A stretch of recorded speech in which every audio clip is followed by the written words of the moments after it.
Evil doesn't always scream. Sometimes it smiles. It hides in charm, in politeness, in fake concern. The most dangerous people are not the ones who attack you directly. They're the ones who slowly poison your peace while pretending to protect it. They twist your words, drain your energy, and leave you questioning your worth. But there are signs, clear ones, and if you miss them, you risk letting darkness too close. Stay with me until the end, because the final sign is the one almost everyone overlooks, and it's the one that always comes before the damage is done. They drain you without saying a word.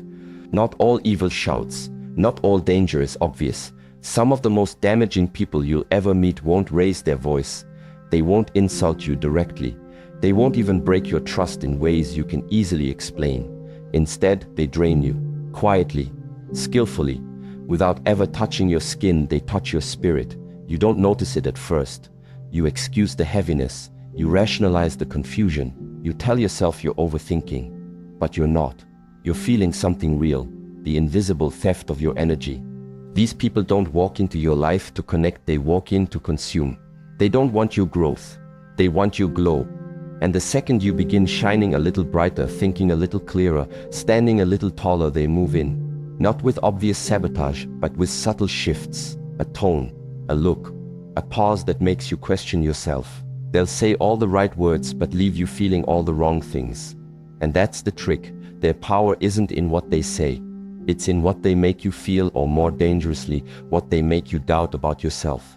You'll leave conversations with them feeling tired, but you won't know why. You feel smaller, but they'll swear they were just joking. You question your own perceptions, but they'll say you're being sensitive. These people are not just draining your energy, they're rearranging your self-trust, rewiring your nervous system, not by accident, but by design. And if you keep them close, over time you'll start to notice. You no longer speak with clarity. You no longer move with certainty. You no longer laugh with the same freedom. Because their presence has created a distortion field around you, and in that distortion, your soul slowly dims. This is not love. This is not connection. This is energetic possession. And the only way to recognize it is to stop focusing on their words and start tuning into your own body. Because your body knows before your mind does. Your breath tightens. Your stomach turns, your spirit shrinks. That is truth. That is your warning system. That is the ancient intelligence inside you saying, this person does not feed you, they feed on you. But most people ignore it. They stay, they explain, they try to love harder, and in doing so, they continue handing over pieces of themselves to someone who will never be full, because their hunger is spiritual. It's endless. They don't just want your time, they want your focus. They want your light. They want your doubt, because your doubt is their access point. And once they have it, they don't need to scream. They just sit, right there in your energy, until your silence becomes confusion, your kindness becomes exhaustion, and your identity becomes dependent on their approval. You must learn to exit energy like this immediately. No debate, no explanation. You do not owe closure to someone who is never honest with their presence. You don't need a reason that makes sense to them. You need clarity that makes sense to you. And clarity doesn't always come from logic. It comes from sensation, from intuition, from the undeniable truth of how you feel after being around someone. If you feel lighter, clearer, stronger, they are aligned. If you feel smaller, confused, drained, they are dangerous. So trust the feeling. Leave the table where your soul isn't fed. Walk out of rooms that cost you more than they give. Detach from connections that rewrite your identity just to keep your attention. You are not here to be consumed. You are not here to be doubted into submission. You are here to build, to breathe, to expand. And no real connection will ever make you question your right to do exactly that. They drain you without saying a word. Not all harm is loud. Not all destruction comes with a warning. Some of the most damaging people in your life won't scream, won't insult, won't raise a hand. They'll sit across from you with a smile, speak softly, nod at the right moments, and still leave you feeling empty. Not because of what they said, but because of what they took. These are not people who connect. They're people who consume. You won't see it in their language. You'll feel it in your nervous system. You'll leave the conversation feeling like you need to explain yourself, but you're not sure why. Like you've done something wrong, but nothing was actually said. Like you're shrinking in your own skin. That's not anxiety, that's energetic distortion. and it's real. These people don't attack your identity head-on. They don't come for your achievements. They come for your clarity. They poke holes in your confidence. They twist just enough to make you second-guess what you once knew. And they do it without ever raising their voice. This is spiritual warfare disguised as politeness. It's psychological erosion hidden beneath casual tone. It's manipulation by exhaustion. You'll notice it because after spending time with them, your light feels dimmer, your focus feels fragmented, your peace feels distant. That's not random. That's not you being overly sensitive. That's the mark of an energy vampire, someone who survives not by inspiring others, but by feeding off their vitality. They're not driven by love. They're driven by depletion. Your depletion. These people don't uplift. They absorb. They don't support. They siphon. And every time you come back thinking, maybe it'll feel different, it won't. Because it was never about connection. It was about control. They want your attention. They want your reaction. They want your presence so long as it costs you just enough to keep them full. And the most dangerous part, they don't need to say a single cruel word. Their power is subtle. Their effect is cumulative.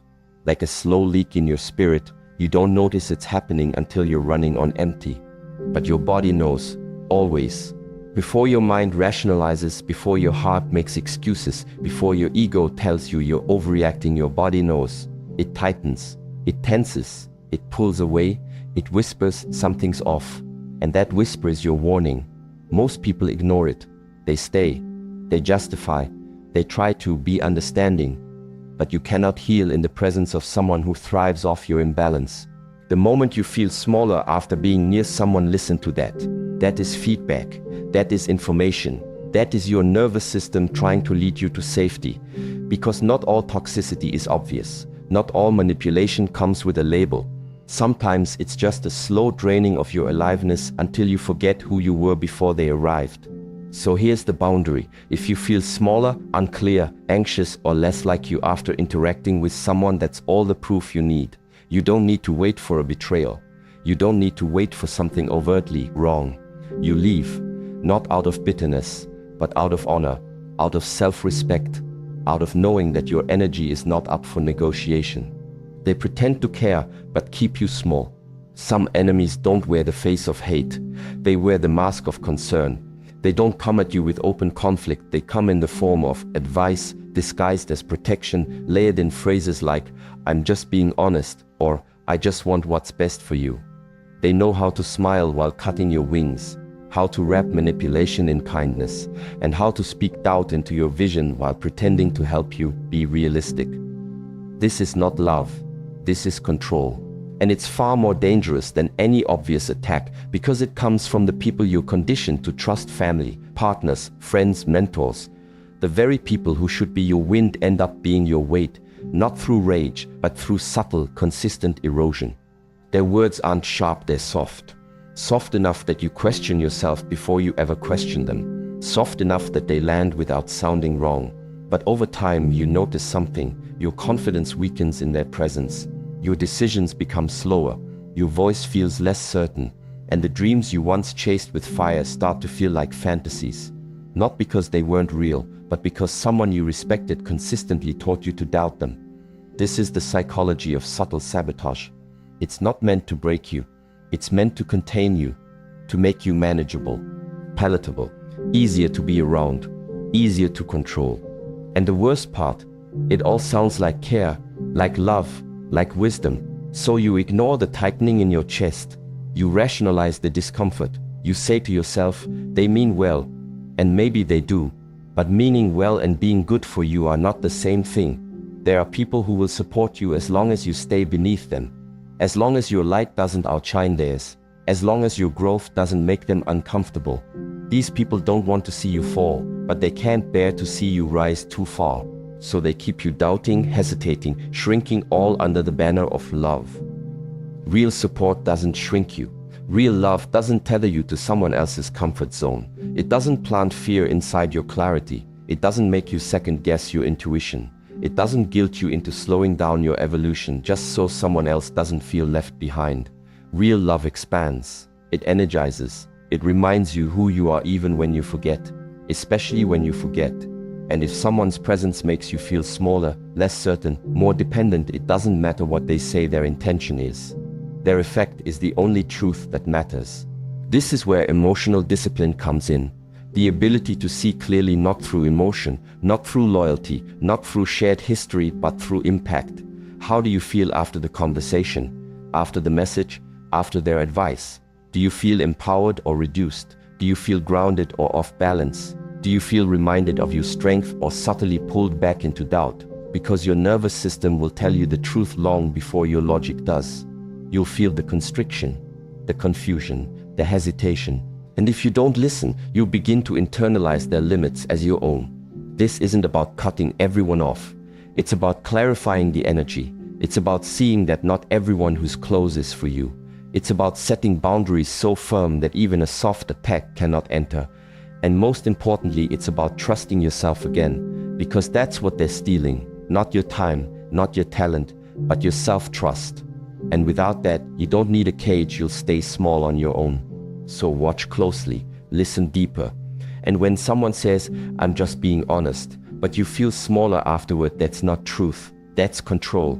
When someone says, "I'm saying this because I care," but their words disconnect you from your fire, that's not love, that's fear. And when someone keeps you doubting in the name of protecting you, they're not protecting you, they're protecting their comfort. Remember, not all enemies attack. Some whisper, some hug, some support you right back into your cage. They smirk when you suffer.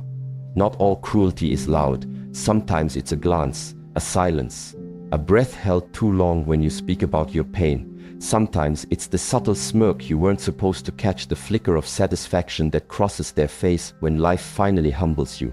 That's not your imagination. That's the mask slipping. For one brief second, they show you who they really are. Not with words, not with action, but with energy. They enjoy your collapse. They're not rooting for your growth. They've been silently waiting for your fall. This is the kind of evil most people don't want to believe exists. We're taught to look out for those who hurt us directly, who insult, attack, or abandon. But some of the most dangerous people don't throw punches. They offer support with one hand while hiding satisfaction with the other.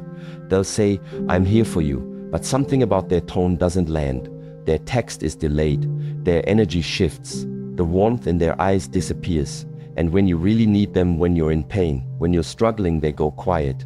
Not because they don't care, but because deep down they care that you're suffering. It pleases them. They may not admit it. They may not even consciously know it. But the body doesn't lie. Their reaction will tell you everything. Watch closely when life humbles you. Watch how people respond when the spotlight moves away from your wins and onto your wounds. Do they lean in with empathy, or do they lean back with silence? Do they offer support, or do they vanish into convenience? Do they send warmth, or do they go cold, neutral, indifferent? These moments are rare mirrors. You get to see people without the mask. No more performance, no more pretending. Just raw energy, and energy doesn't lie. That smirk, that delay, that sudden absence, that's not coincidence. That's your signal. That's the crack in the facade. And if you ignore it, if you rationalize it away, if you tell yourself they're just going through something or didn't know what to say, you'll invite that energy right back into your life the next time you fall. And you will fall again. Everyone does. Life has seasons. The question is, who's standing near you when the temperature drops? Good souls don't flinch when you break. They don't back away from your mess.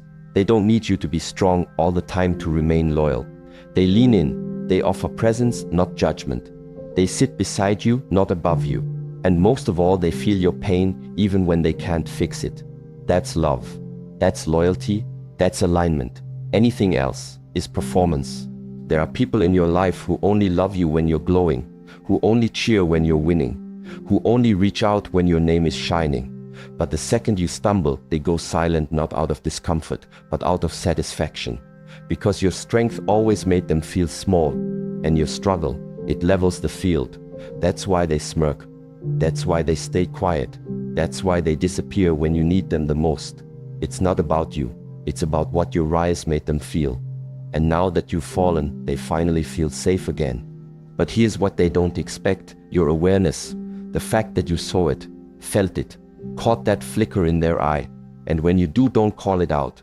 Don't explain it. Don't ask them to clarify. Just pull back, quietly, fully, with no warning and no announcement. Because once someone finds satisfaction in your suffering, no apology can clean that up. It wasn't a mistake, it was a reveal. And once revealed, they no longer deserve a seat at your table, no matter how long they've been sitting there. You don't need to create a scene. You don't need to prove anything. Just protect your space, reclaim your energy, move differently, and when you rise again, and you will rise, do it with the memory of who stood with you and who smirked when you fell. That's your circle. That's your boundary. That's your clarity. Never ignore what pain reveals. And never stay where your weakness is celebrated in secret. Because the next time you fall, they won't help you up. They'll just pretend they didn't smile. They mirror you to manipulate you. There are people who don't approach you with truth, they approach you with strategy. They study you closely. They observe your words, your tone, your interests, your rhythm. Not to connect, not to understand, but to mimic, to reflect you so precisely that you begin to trust them faster than anyone else. Because it feels like chemistry, it feels like resonance, it feels like you finally met someone who gets it. Someone who sees you, hears you, moves like you do. But what you're feeling is not a connection, it's a carefully constructed illusion.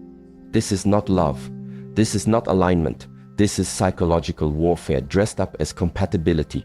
You're not bonding with a real person, you're bonding with a mirror. And that mirror is built not with affection, but with calculation. It's a tactic one used by people who know how to bypass your defenses without force. They make you feel seen. They make you feel safe. They adopt your values, echo your beliefs, match your language because that is how they gain access. Imitation is their mask. Familiarity is their weapon. And once you let them in, they no longer need to pretend. That's when the shift happens. You start noticing things that feel off. Their empathy fades. Their tone changes. Their opinions suddenly contradict the values they claim to share. Their responses become colder. The mirroring stops.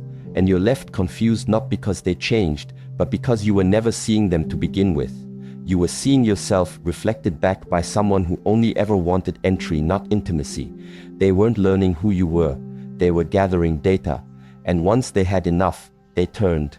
The damage here isn't just emotional. It's spiritual. Because this kind of manipulation breaks your internal compass. You start doubting your instincts. You second-guess your ability to discern people. You feel violated, but you can't explain why. Because on the surface, they didn't do anything bad. But underneath, they robbed something deeper than your trust. They robbed your clarity. And now you're tangled in confusion, wondering how someone who felt so aligned could feel so unfamiliar. That's the trap. You were never in love. You were entranced. This is how dark energy moves. It mimics the light to get through the door. It reflects goodness. It reflects virtue. It mirrors your strength so it can later weaken you from inside. Because once you reveal your dreams, your past, your values, your wounds, they know exactly where to apply pressure. Not all at once. Slowly. They'll challenge what you love. Question what you believe. Diminish what lights you up. And if you confront them, they'll flip it. You're too sensitive. You misunderstood. You're imagining things. They were just joking. Now, not only are you hurt, you're questioning your reality. That's not clumsiness. That's precision. The only antidote is awareness. You must stop falling in love with familiarity. Stop equating shared interests with shared character. Start asking better questions. Not, do they like what I like, but how do they act when I say no? Do they mirror me to connect, or do they stand rooted in their own identity? Because real connection is not built through imitation, it's built through truth. And truth requires tension, disagreement, differentiation. Anyone who reflects you perfectly is either lying or hasn't done enough self-work to stand alone. And if they're lying, don't wait for proof. Don't confront. Don't give them a chance to explain. Just exit. Quietly. Fully. You don't owe closure to a mask. You don't need to warn someone who already knows what they're doing. You just cut the cord. You reclaim your clarity. You protect your energy. Because once someone uses your own light to disarm you, they've shown you exactly why they should never be trusted again. So trust your confusion. Trust the shift. Trust that moment when what felt like connection starts to feel like control and move. Not because they exposed their darkness, but because you recognized it. You were never crazy. You were mirrored. And now, you're awake. Their apologies are words, not changes. You must understand something: most people never will. Evil doesn't always come with a blade. Sometimes it comes with an apology, a soft tone, a tearful voice, words that sound like healing but are built to manipulate. And the most dangerous part, it works. Because when you've been hurt, your heart wants relief, your mind wants closure, and your soul wants to believe they finally understand what they did. So you hear them say, "I didn't mean it," or "You're too sensitive," or "Let's not ruin what we have." And for a moment you feel hope, you feel seen, you feel like maybe this time will be different. But if you look deeper, not at the words, but at the pattern, you'll see what's really happening. They're not apologizing to heal you, they're apologizing to reset control. This is the classic loop. Hurt, apologize, repeat. It's not accidental, it's a system, a control mechanism disguised as redemption. And most people fall for it again and again because we're conditioned to equate emotional display with sincerity. We think tears mean truth. We think soft words mean safety. But the truth is, a real apology is not a performance, it's a pivot. It doesn't ask you to forget. It doesn't rush you back into comfort. It changes direction. It shows you in action that the damage mattered, that the pain was seen, that the lesson was absorbed and is now being reflected in new behavior. But evil never gives you that. It only gives you recycled language dressed up as remorse. If you've been through this cycle, you know the signs. You open the door after they apologize, but within days or hours the same disrespect creeps back in. The same dismissiveness, the same tone, the same absence of accountability. And when you bring it up again, they act like you're the problem for not letting it go. That's the giveaway. Anyone who pressures you to move forward without real change isn't trying to rebuild trust, they're trying to re-establish dominance. They want the comfort of access without the discomfort of growth. That's not healing. That's manipulation at the highest level. Here's what makes this so deadly. It breaks your sense of reality. It conditions you to lower your expectations, to question your instincts, to accept apology as a substitute for transformation. But apology without change is emotional theft. They steal your hope, your time, your openness just to reset the same game that broke you in the first place. And the longer you stay, the more you lose. Not because you're weak, but because your heart was never trained to see the weapon hiding inside the words. So what do? You stop watching the apology